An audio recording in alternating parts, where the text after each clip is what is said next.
भाषा सिर्फ शब्दों का मेल नहीं है, बल्कि यह एक पूरी दुनिया बनाती है। आज के इस बेहद खास एक्सप्लेनर में बहुत बहुत स्वागत है। आज हम एक बहुत ही दिलचस्प विषय पर बात करने वाले हैं। हम ये समझने जा रहे हैं कि इंग्लिश लैंग्वेज असल में हमारे भौतिक स्थानों यानी फिजिकल स्पेसेस को कैसे परिभाषित और निर्मित करती हैं। यह सिर्फ कुछ शब्दों को याद करने के बारे में नहीं है, बल्कि यह उस पूरी नींव को समझने के बारे में है जिस पर हमारी रोजमर्रा की भाषा टिकी है। चलिए इस शानदार सफर की शुरुआत करते हैं और देखते हैं कि कैसे हम अपने आसपास की दुनिया को शब्दों में पिरोते हैं। वो चाबियां आखिर गईं कहाँ? ये एक ऐसी झुंझलाहट है जिसका सामना हम सब ने कभी ना कभी किया है ना? कोई चीज खो जाती है और अचानक से पूरा घर एक पहेली बन जाता है। इस स्थान संबंधी पहेली यानी स्पेशियल पजल को सुलझाने के लिए सिर्फ चीजों को ढूंढना ही काफी नहीं है। इसके लिए 3 अहम चीजों का सटीक ज्ञान होना जरूरी है। कमरे की पहचान, उस विशिष्ट वस्तु का नाम और उसकी बिल्कुल सटीक लोकेशन। जब ये तीनों चीजें एक साथ मिलती हैं, तभी किसी भी स्थान का एकदम सही वर्णन किया जा सकता है। तो इस पहेली को सुलझाने के लिए आइए एक छोटा सा वर्चुअल टूर करते हैं। सबसे पहले अलग अलग तरह के घर और कमरों के प्रकार देखेंगे, फिर उनके अंदर रखे रोजमर्रा की चीजों पर नजर डालेंगे। उसके बाद हम बात करेंगे उस मैजिक ग्रामर स्ट्रक्चर और दिशा बताने वाले शब्दों की, और आखिर में आएगा एक गोल्डन रूल जो इन सबको आपस में जोड़ देगा।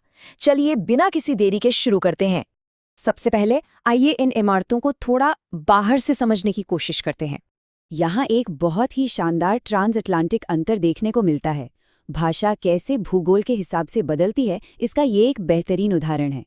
एक ही मंजिल पर बने कमरों के सेट को अमेरिकन इंग्लिश में अपार्टमेंट कहा जाता है, जबकि ब्रिटिश इंग्लिश में वही फ्लैट बन जाता है।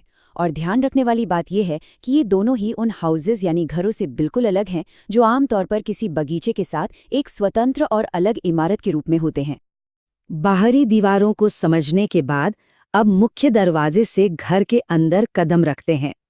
सबसे पहले मुलाकात होती है घर के सेंट्रल हब से, जिसे लिविंग रूम कहा जाता है। ये वो जगह है जहां लोग इकट्ठा होते हैं, मेहमानों का स्वागत किया जाता है, टीवी देखा जाता है और फुर्सत के पल बिताए जाते हैं। एक तरह से ये पूरे घर की सामाजिक धड़कन है। थोड़ा और अंदर चलते हैं, उस कमरे की तरफ जो पूरी तरह से आराम के लिए बना है।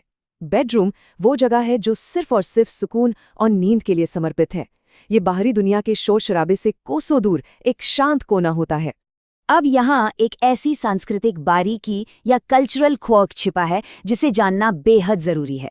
अमेरिकन इंग्लिश में सार्वजनिक स्थानों पर रेस्टरूम या बाथरूम पूछना बहुत आम है, जिसका मतलब सिर्फ टॉयलेट का उपयोग करना होता है। लेकिन जरा सोचिए, अगर यूके यानी ब्रिटेन के किसी सार्वजनिक स्थान पर बाथरूम पूछ लिया जाए तो इसका सीधा मतलब होता है कि वहां नहाने के लिए बाथटब या शावर की तलाश की जा रही है। वहां टॉयलेट या लू शब्द ज्यादा आम है। ये एक ऐसी छोटी सी बात है जो विदेश में किसी को भी अजीब स्थिति में डाल सकती है। घर की कमरों के इस बड़े टूर को हम उस जगह पे खत्म करते हैं जो हर घर का इंजन होती है, यानी किचन। ये वो जगह है जो पूरी तरह से भोजन की तैयारी और पकाने के लिए बनी है। तो घर के इन बड़े हिस्सों यानी मैक्रो लेवल रूम्स को समझने के बाद अब आगे बढ़ते हैं। अब कमरे तो बन गए, लेकिन खाली कमरों में बात कहाँ बनती है? आइए अब इन खाली जगहों में रोजमर्रा की जरूरी चीजें भरते हैं और उन्हें थोड़ा और पास से देखते हैं। सबसे पहले वापस लिविंग रूम में चलते हैं। इस जगह को जीवंत बनाने के लिए कुछ बुनियादी चीजों की जरूरत होती है। यहाँ एक बार फिर से अमेरिका और ब्रिटेन की भाषा का अंतर सामने आता है।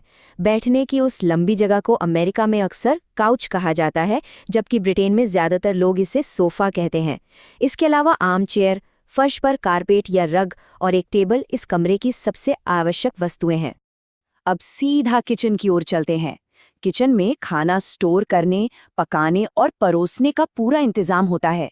फ्रिज या रेफ्रिजरेटर, खाना पकाने के लिए ओवन और परोसने के लिए प्लेट और कप, ये वो बुनियादी चीजें हैं जिनके बिना किसी भी किचन का गुजारा नहीं है। और बेडरूम की बात करें तो आराम करने के लिए बेड और तैयार होने के लिए शीशा तो होता ही है, लेकिन यहाँ कपड़े रखने की जगह पर जरा गौर करते हैं। अमेरिकन इंग्लिश में इसे क्लोजेट कहा जाता है, जबकि ब्रिटिश इंग्लिश में इसके लिए वार्डरोब शब्द का इस्तेमाल होता है।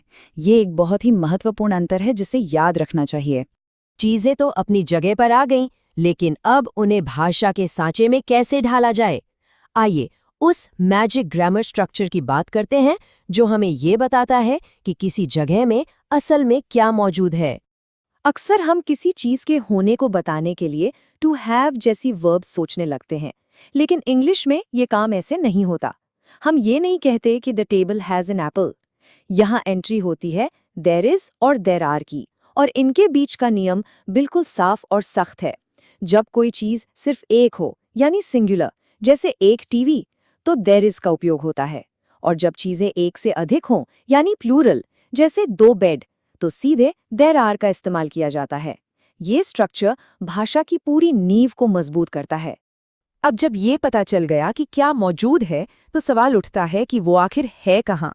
चलिए दिशा और स्थान बताने वाले शब्दों पर थोड़ा और फोकस करते हैं। चलिए यहाँ से स्पेशल रिलेशनशिप्स का एक रैपिड फायर राउंड शुरू करते हैं। सबसे पहले आता है इन। जब कोई चीज भौतिक रूप से या अपने आयतन के हिसाब से किसी दूसरी चीज की सीमाओं के बिल्कुल भीतर होती है, तब इसका उपयोग किया जाता है। बिल्कुल वैसे ही जैसे सेब फ्रिज के अंदर रखे होते हैं, एप्पल्स इन द फ्रिज। दूसरा शब्द है ऑन। इसे लेकर अक्सर कंफ्यूजन होता है, इसलिए इसे स्पष्ट करना जरूरी है। ऑन का इस्तेमाल तभी होता है जब कोई चीज किसी सतह यानी सरफेस को फिजिकली छू रही हो। हवा में लटकी चीज के लिए ऑन नहीं आएगा, लेकिन जब एक किताब टेबल पर रखी होती है और उसकी सतह को छू रही होती है, तब वो ऑन द टेबल होती है। अब बचे हुए कुछ और जरूरी दिशा बताने वाले शब्द, जिन्हें रोजमर्रा के घरेलू उदाहरणों से फटाक से समझ लेते हैं। अंडर यानी किसी चीज के ठीक नीचे, जैसे सोफे के नीचे छिपी हुई बिल्ली। नेक्स्ट टू यानी बिल्कुल बगल में, जैसे बेड के बगल में रखा हुआ लैंप। और आखिर में बिहाइंड यानी किसी चीज के पीछे, बिल्कुल उन्हीं चाबियों की तरह जो दरवाजे के पीछे टंगी थी, जिनकी तलाश से हमने ये सफर शुरू किया था। और अब वक्त आ गया है आज के इस एक्सप्लेनर के सबसे अहम हिस्से का, जहां पिछली सारी वोकैबुलरी और ग्रामर आपस में किसी पहेली की तरह एकदम सटीक बैठ जाएगी। आइए देखते हैं द गोल्डन रूल। ये नियम किसी भी जगह का वर्णन करने के लिए एक अल्टीमेट ब्लूप्रिंट की तरह काम करता है। ये एक तय फॉर्मूला है जो 3 कदमों में चलता है। स्टेप 1, सबसे पहले ये तय किया जाता है कि क्या मौजूद है, यानी देयर इज या देयर आर। स्टेप 2, फिर उस वस्तु का नाम आता है। और स्टेप 3, सबसे अंत में बताया जाता है कि वो वस्तु आखिर है कहाँ, यानी इन, ऑन या अंडर। ये क्रम हमेशा बिल्कुल ऐसा ही रहता है। चलिए इस फॉर्मूले के सारे टुकड़ों को एक साथ जोड़कर देखते हैं। इस वाक्य पर जरा गौर कीजिए। There is a cat under the table. देखा, ये वाक्य बिल्कुल स्पष्ट करता है कि ये गोल्डन रूल असल में कितनी शानदार और सटीक तरह से काम करता है। इसके साथ ही हम आज के इस मजेदार एक्सप्लेनर के अंत पर पहुंच गए हैं, लेकिन जाने से पहले एक छोटा सा थॉट एक्सपेरिमेंट। अभी इसी पल जरा अपने आसपास के कमरे पर नजर डालिए। इस नए फाउंडेशनल इंग्लिश फ्रेमवर्क का इस्तेमाल करके किन किन चीज़ों को बिल्कुल परफेक्ट तरीके से डिस्क्राइब किया जा सकता है।